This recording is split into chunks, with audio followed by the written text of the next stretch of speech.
Hello and welcome back to another Archaeo-Scope. Now this series is kind of like an inverted questions of doom. Rather than you sending me a question to try and research and answer, I put a question out there for you, the folk who watch these videos. The idea being that together we can explore an interesting theme or idea with a bit of an archaeological perspective on it, and hopefully come to some conclusions together. Together we can come up with what I've been terming a meta answer. And if nothing else, we'll have an interesting discussion about the topic at hand. Now, today's Archaeo-Scope is the product of a conversation I had a couple of weeks ago now, actually, with a friend of mine who makes costumes for a theatre company. She's very hardworking, very dedicated to her craft, but crucially as well, she loves the thinking behind it, I suppose, if you will, the philosophy, the science, the ology of what goes into making a costume, what goes into designing a costume. And we got talking actually about the principle of symmetry and asymmetry in costume, and how central it is, no pun intended there, to designing clothes that work on people, and also understanding actually the relationship between the clothes being possibly symmetrically pleasing, but also the human body not always being perfectly symmetrical. So for example, one shoulder being higher than the other, or a face, for example, not being quite symmetrical, so on and so forth.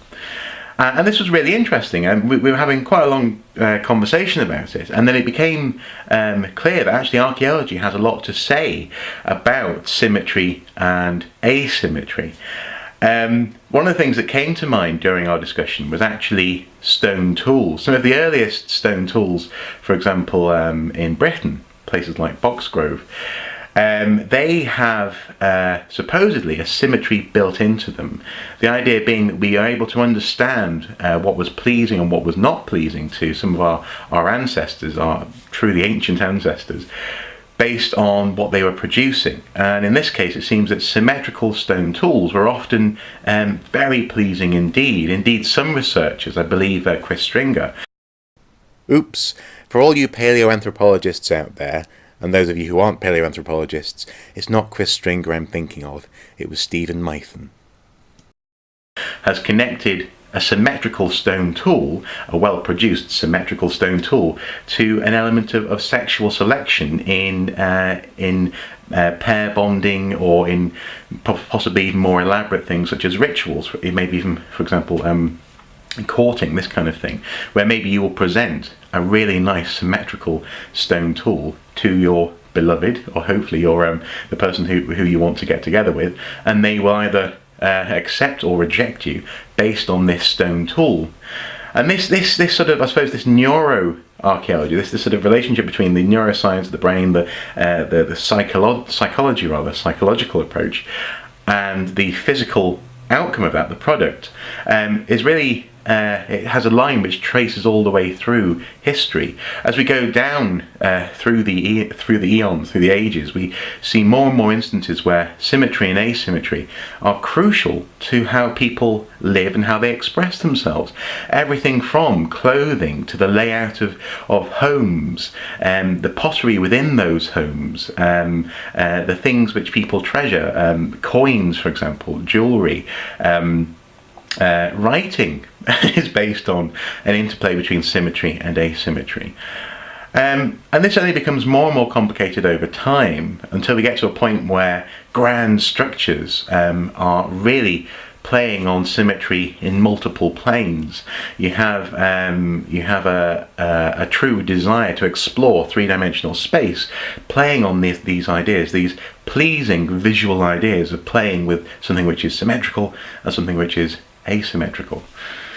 Now, this of course has recently been even more sort of, I suppose, backed up through neuroscience by examining the types of people who we find beautiful. So for example, beautiful faces, often celebrities or movie stars, people who you know, the group, the society dictates are beautiful, that this is a beautiful person. They tend to have very symmetrical faces far more symmetrical often than many other people. For example, my face is not all that symmetrical, and that's partly because I got kicked in the nose when I was playing rugby as a child. But but beyond that, symmetry plays a subconscious role in who we choose in terms of icons for beauty, or even partners for life. Symmetry, and also actually mirroring yourself, it seems. So often we'll find someone who looks a little bit like ourselves in terms of pair bonding. But nonetheless, the point is, symmetry seems to be central to how we think and how we express ourselves and how we build.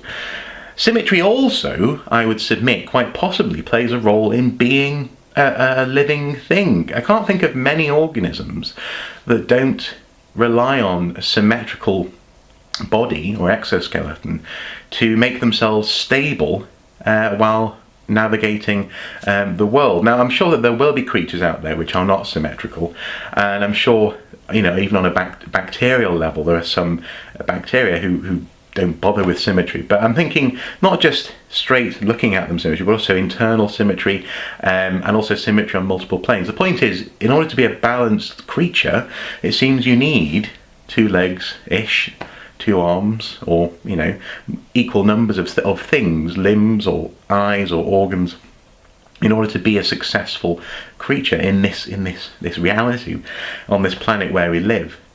Indeed, the planet itself is symmetrical, right? From the sort of near symmetrical, from the sort of the sphere-like shape of the planet, all the way down to atoms. And indeed, in physics, there's a concept of symmetry both as a measure of variance, that is the quality of things over the space of a given study area, but also as well symmetry in terms of there's a certain beauty to be found in the symmetry of molecular bondings and the way in which chemicals and elements respond to each other.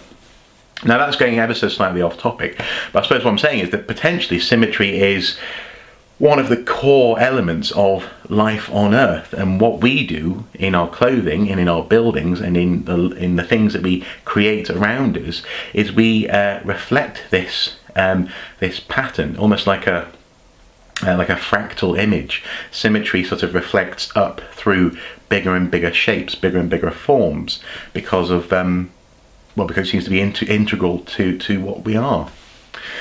Now, that's basically what I had to say.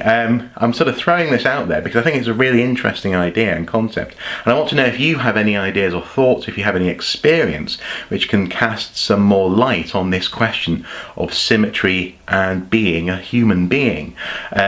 Being a human being that makes things, being a human being that can function in the world, but also as well, I suppose, being a human being that appreciates beauty, and also can spot patterns and can split out those things which are and are not pleasing to the eye.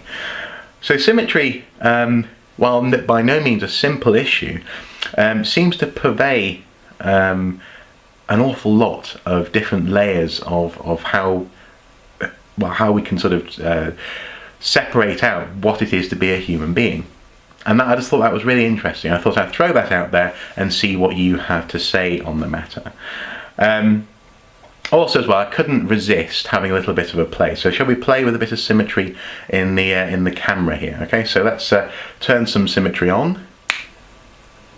There we go. Ooh. Ooh.